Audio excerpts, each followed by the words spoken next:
Hello friends, आप सभी का स्वागत है पंचायती राज व्यवस्था के तीसरे टेस्ट सीरीज में। तो चलिए शुरू करते हैं। क्वेश्चन नंबर 1 है, छत्तीसगढ़ पंचायती राज अधिनियम 1993 के किस धारा में ग्राम पंचायतों के गठन के बारे में वर्णन किया गया है? ऑप्शन ए धारा 11 में, ऑप्शन बी धारा 12 में, ऑप्शन सी धारा 13 में और ऑप्शन डी धारा 14 में। इस क्वेश्चन का आंसर है ऑप्शन सी धारा 13 में। क्वेश्चन नंबर 2 है, छत्तीसगढ़ पंचायती राज अधिनियम 1993 की किस धारा में मत देने तथा अभ्यर्थी होने के लिए अर्हता की बात की गई है? ऑप्शन ए धारा 11 में, ऑप्शन बी धारा 12 में, ऑप्शन सी धारा 13 में, ऑप्शन डी धारा 14 में। इस क्वेश्चन का आंसर है ऑप्शन डी धारा 14 में।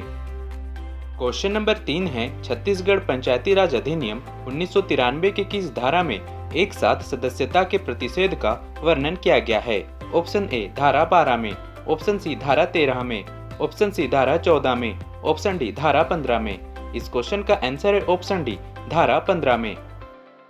क्वेश्चन नंबर 4 है, छत्तीसगढ़ पंचायती राज अधिनियम 1993 की किस धारा में सरपंच और उप सरपंच के निर्वाचन के बारे में वर्णन किया गया है?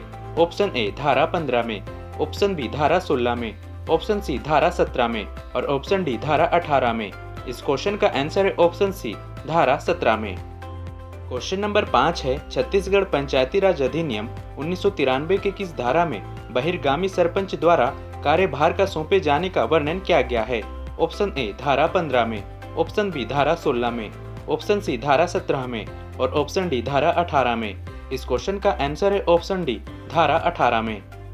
क्वेश्चन नंबर 6 है, छत्तीसगढ़ पंचायती राज अधिनियम 1993 की किस धारा में निर्वाचन के अधिसूचना का वर्णन किया गया है?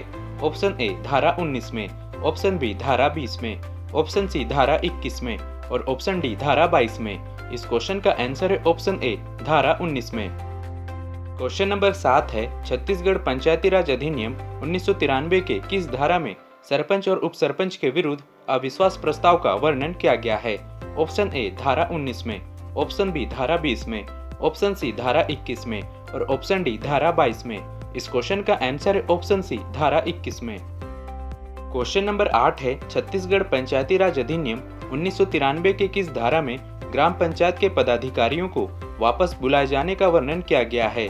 ऑप्शन ए धारा 18 में, ऑप्शन बी धारा 19 में, ऑप्शन सी धारा 20 में और ऑप्शन डी धारा 21 के काम में। इस क्वेश्चन का आंसर है ऑप्शन डी धारा 21 के काम में।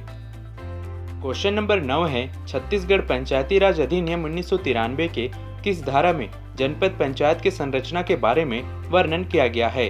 ऑप्शन ए धारा 19 में, ऑप्शन बी धारा 20 में, ऑप्शन सी धारा 21 में और ऑप्शन डी धारा 22 में। इस क्वेश्चन का आंसर है ऑप्शन डी धारा 22 में। क्वेश्चन नंबर 10 है, छत्तीसगढ़ पंचायती राज अधिनियम 1993 के किस धारा में जनपद पंचायत के अध्यक्ष और उपाध्यक्ष के निर्वाचन के बारे में वर्णन किया गया है? ऑप्शन ए धारा 25 में, ऑप्शन बी धारा 26 में, ऑप्शन सी धारा 27 में और ऑप्शन डी धारा 28 में। इस क्वेश्चन का आंसर है ऑप्शन ए धारा 25 में।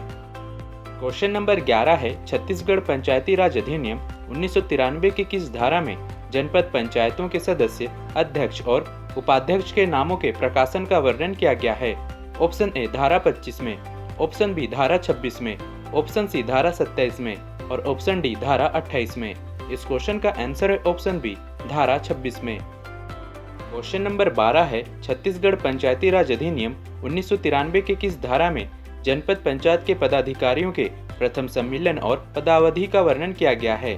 ऑप्शन ए धारा 25 में, ऑप्शन बी धारा 26 में, ऑप्शन सी धारा 27 में और ऑप्शन डी धारा 28 में।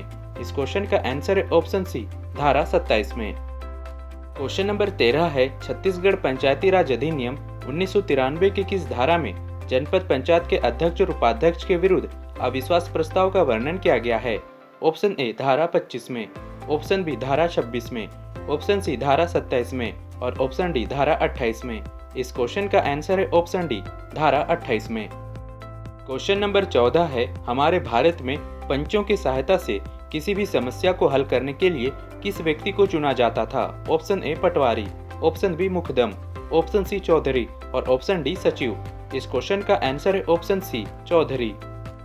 वहीं अंतिम क्वेश्चन है, पंचायत के अंतर्गत पूर्वकालीन अवस्था में प्रशासनिक व्यवस्था को संभालने के लिए किसकी नियुक्ति की जाती थी?